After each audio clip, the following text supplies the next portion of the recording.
Madame, Monsieur, bonsoir et merci d'être au rendez-vous de l'info dans les Alpes. Voici les titres de votre journal. Megève dans le rouge.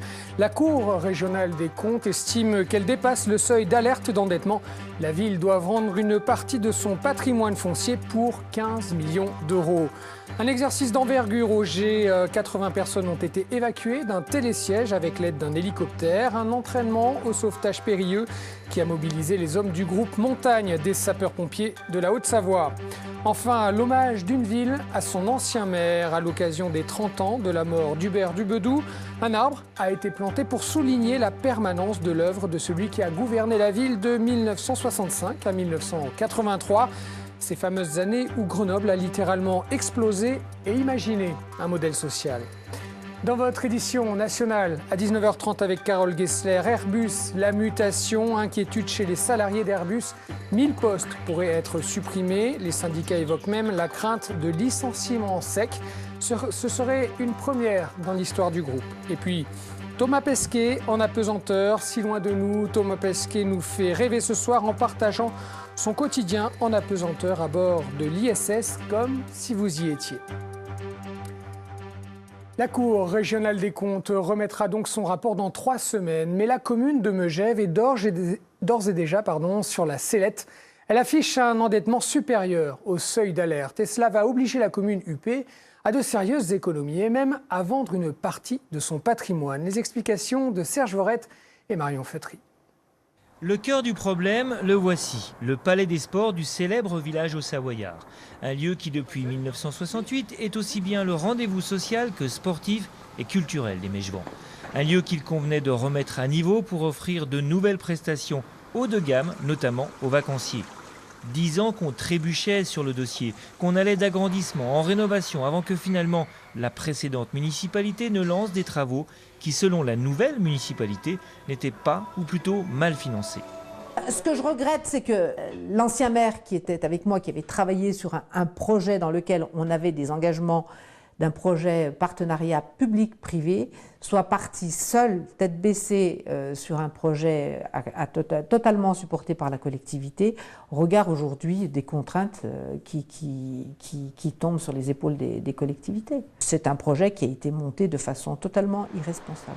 Ces contraintes, ce sont notamment la baisse des dotations de l'État et l'obligation d'une commune dite riche de reverser de l'argent à des communes plus pauvres au titre de la solidarité. On appelle cela le fonds de péréquation. Bref, un manque à gagner qui fait que ce projet à 53 millions d'euros quand même plombe littéralement la commune et lui vaut cet avertissement d'endettement au-dessus du seuil d'alerte. À son tour, l'ancienne mairesse monte au créneau. J'ai même demandé des audits sur 3 périodes de notre mandat qui ne nous ont jamais alertés à ce niveau-là. Jamais on n'aurait imaginé qu'on allait baisser, que Megève allait perdre autant de capacité, on va dire, à rembourser d'éventuels emprunts pour des investissements importants pour cette commune. Quoi qu'il en soit, Megève va devoir faire 5% d'économie sur son budget de fonctionnement, vendre pour 15 millions de terrains et surtout ne plus rien emprunter pendant 5 ans pour payer celui qu'on appelle ici le palais. Nous vous en parlions hier soir, un plan de réduction de l'emploi, 130 postes au moins, est en cours à la mairie de Grenoble. L'objectif est de réaliser 6 millions d'euros d'économies sur les 2 prochaines années. 2 bibliothèques municipales ont déjà fermé au mois d'août dernier. Un collectif organise la résistance dans la 3e bibliothèque. Céline Serrano et Gilles Ragré. Envisager de fermer une bibliothèque, c'est s'attaquer à un symbole fort de l'égalité d'accès à la culture. Au-delà de la défense de leur poste, c'est le travail de fond qu'ils réalisent au quotidien auprès des habitants de ce quartier populaire que défendent les 8 employés de l'Alliance et l'ensemble du collectif opposé à sa fermeture.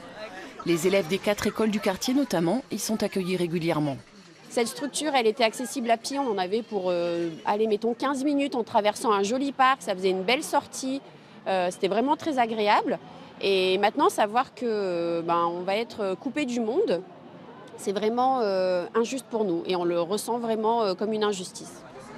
Écoliers, pensionnaires des 2 maisons de retraite, habitués de la MJC, tous les publics se croisent dans cette bibliothèque où les statistiques de prêt et de fréquentation sont bonnes.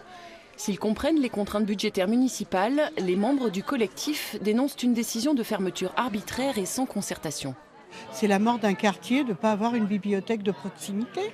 C'est vraiment lire et faire lire. On a fait comme cause nationale la lutte contre l'illettrisme. Si maintenant on ferme les bibliothèques de quartier, je ne sais pas où on va là. C'est vraiment terrible. Opposé au plan de sauvegarde global de la municipalité, l'intersyndicale FO Sud CGT soutient le mouvement. Les bibliothèques, c'est quelque chose qui est très visible pour la population, mais effectivement, tous les services de la ville vont avoir des baisses de budget, des baisses d'effectifs, donc difficultés pour remplir les missions de service public, mal-être au travail.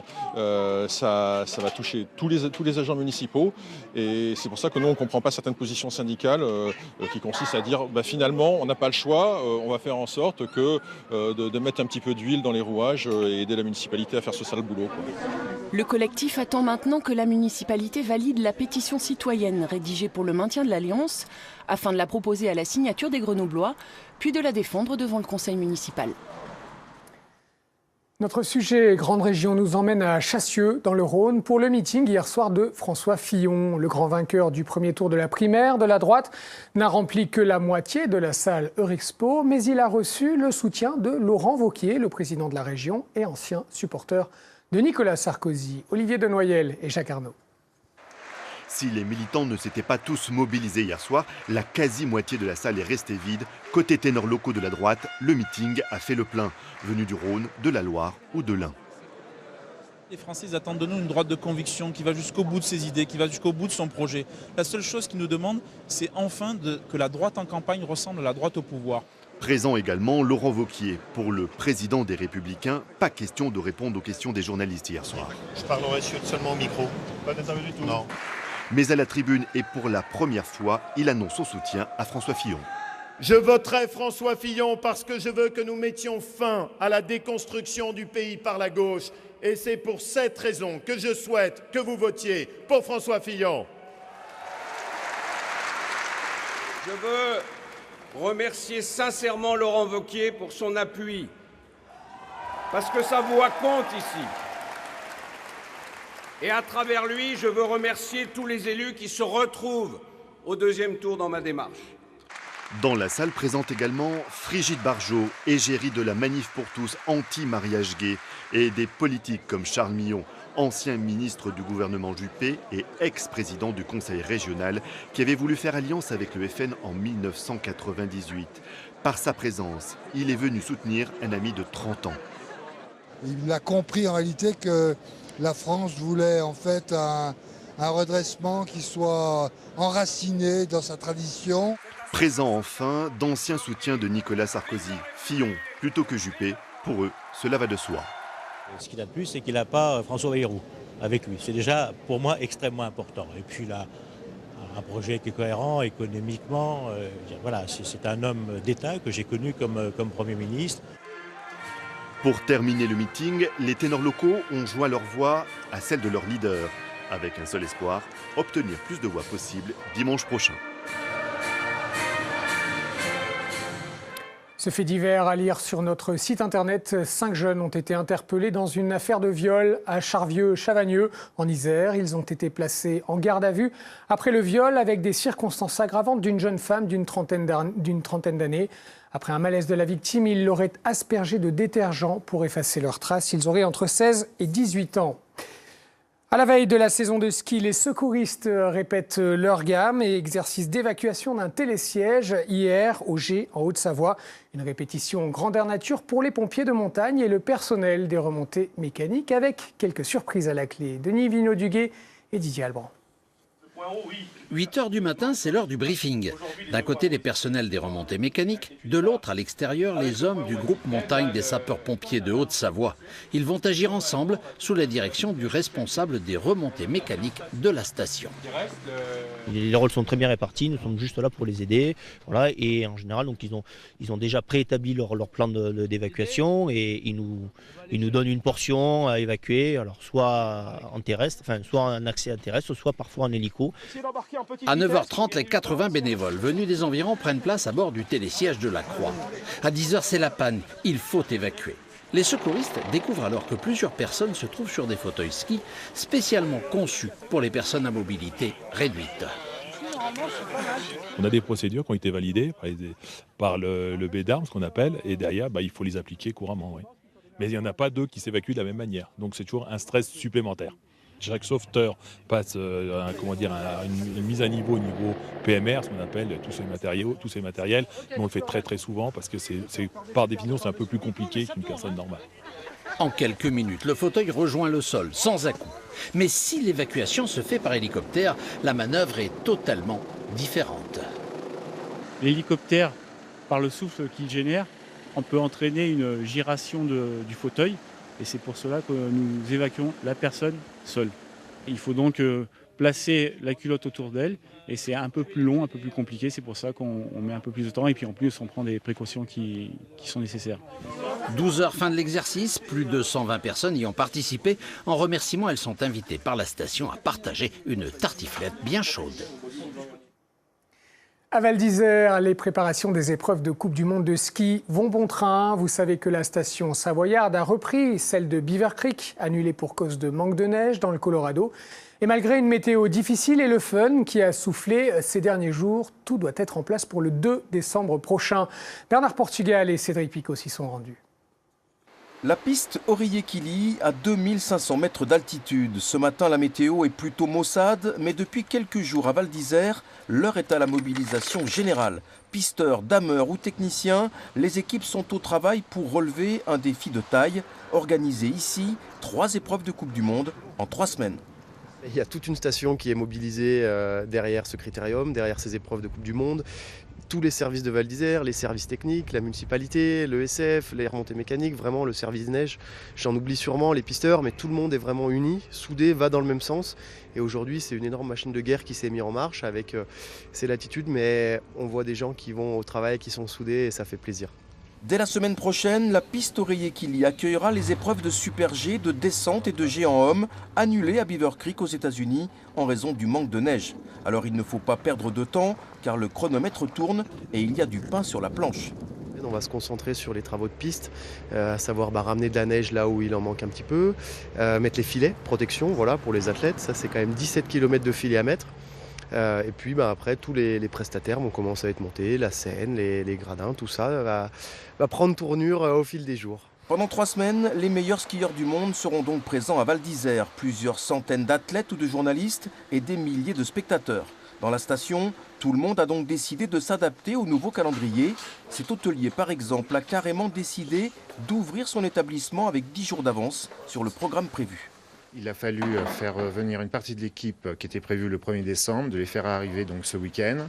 D'autres arriveront lundi. Mais toute l'équipe est pas encore là, mais les chefs de service et leurs assistants sont là. Et donc on va mettre les bouchées doubles. On a encore quelques jours vraiment de très très gros travaux.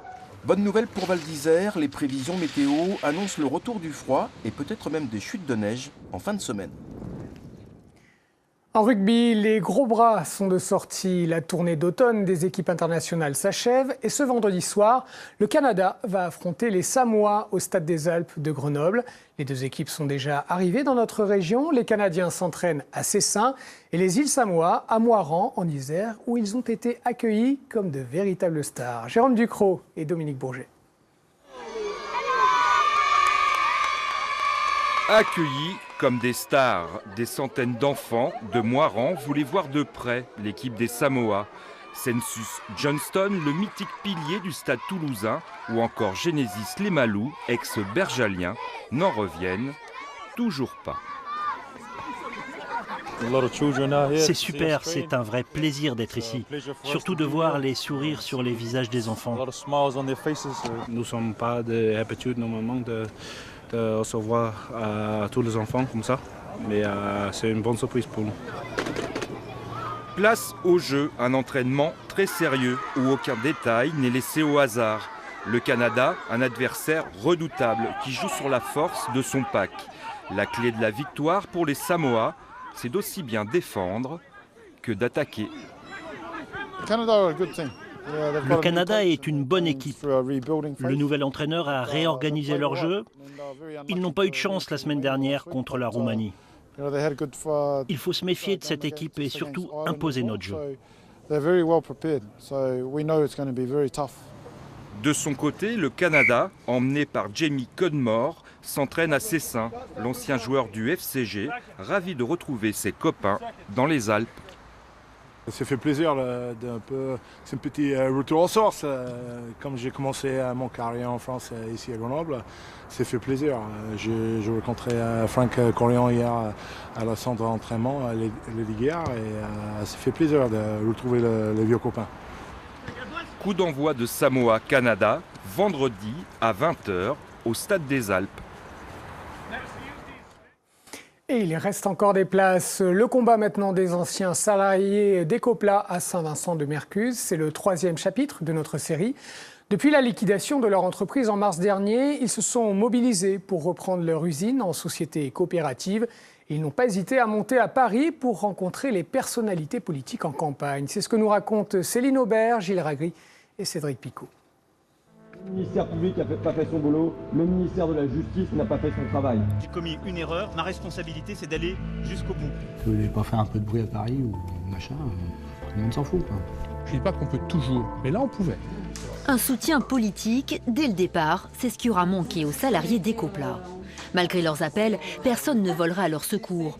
Alors ils iront toquer à la porte des candidats à la présidentielle.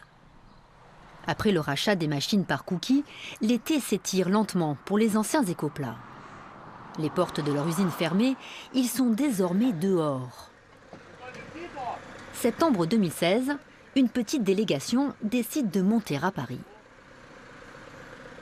À la fête de l'UMA, on a réussi à choper 2-3 politiques, Montebourg, Hamon. Voilà, à la sortie d'une grande salle, d'un grand forum, en fait, où ils débattaient. Donc là, on a vu qu'on intéressait les gens.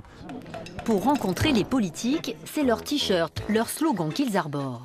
Ecoplascope vivra. Débute alors la tournée des QG, les locaux de campagne de Jean-Luc Mélenchon, de Benoît Hamon ou Cécile Duflot.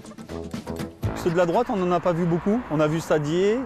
Sadier, ça s'est très bien passé, il a été très bien, il nous a reçus à l'Assemblée nationale, donc non, c'était bien. Après, on n'a pas vu Sarkozy, on a vu quelqu'un, la directeur de campagne de Le Maire et puis de Juppé, mais on ne les a pas vus non plus, et Sarkozy, on n'a pas de nouvelles. Il y en a un surtout avec qui la tension est vive, c'est Emmanuel Macron. Monsieur Macron, vous avez reçu l'actionnaire, pas les salariés, vous n'avez pas vu les salariés. Macron, ça a été vraiment le déclencheur, c'est là où les caméras sont retournées vers nous. Car l'ancien ministre de l'économie n'a jamais répondu aux salariés d'Ecopla qui l'appelaient à l'aide dès 2015. Quelques semaines après la rencontre à Paris, il se rend à l'usine et c'est gêné presque dans ses petits souliers qu'il fait son mea culpa.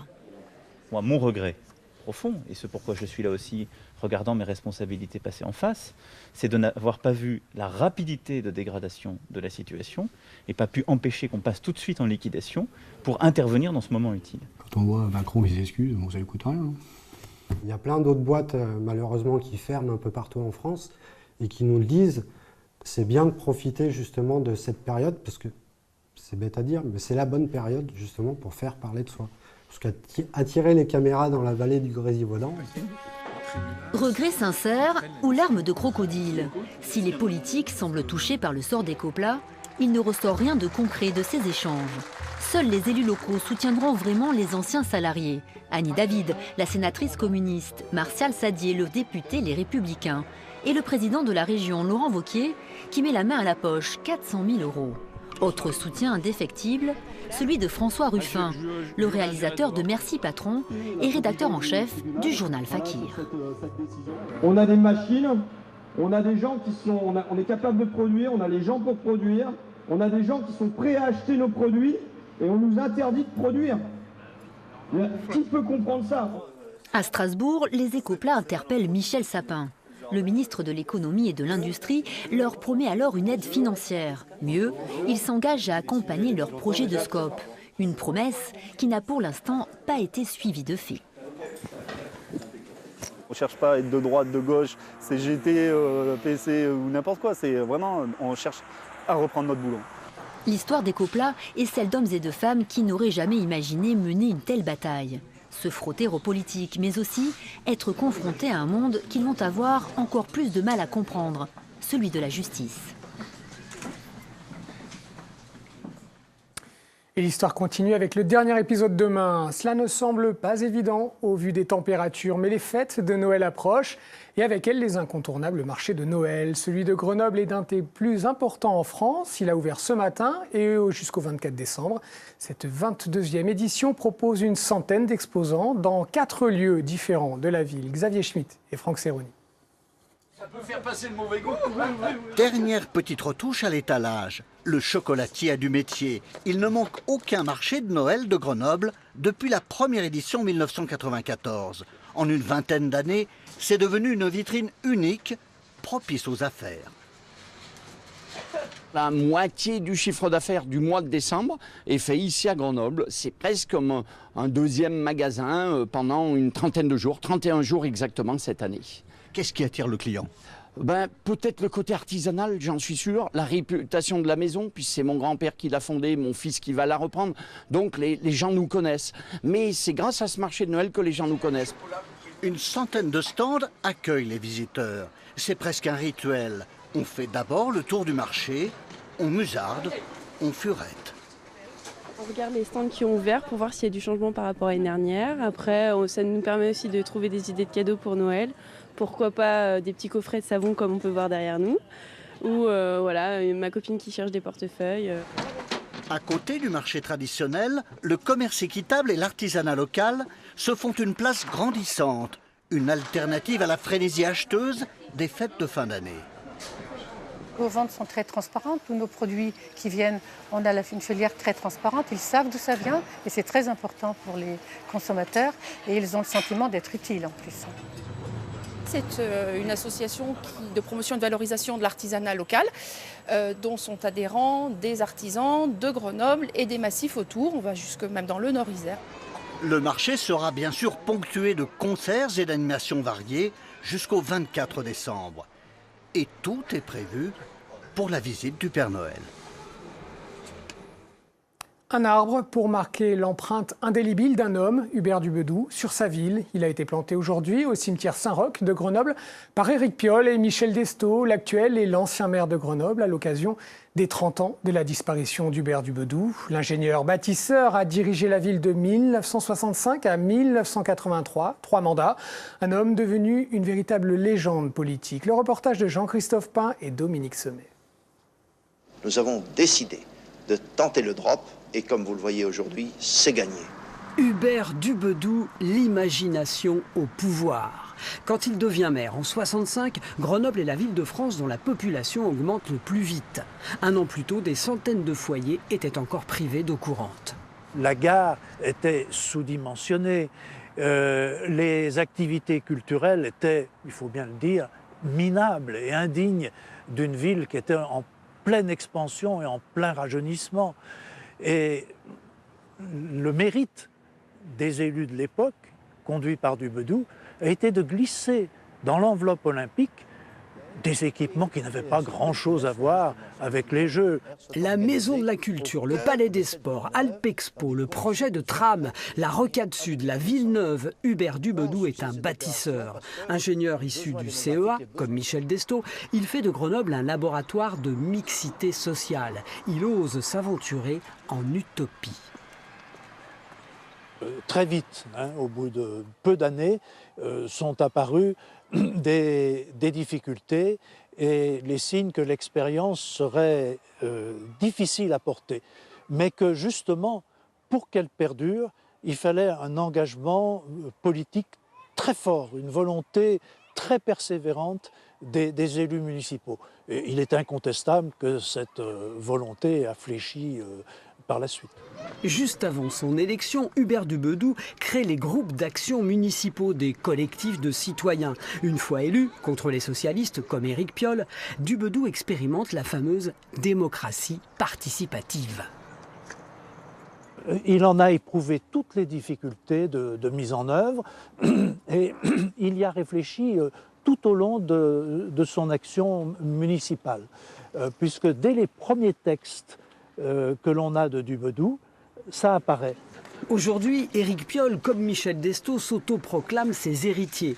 Pierre Frappat a écrit un livre, Hubert Dubedou, une pensée en action, qui vous aidera peut-être à y voir plus clair. Comédien, Et le deuxième texte...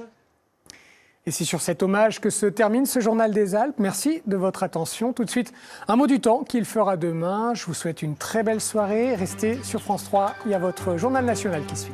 Bonne soirée.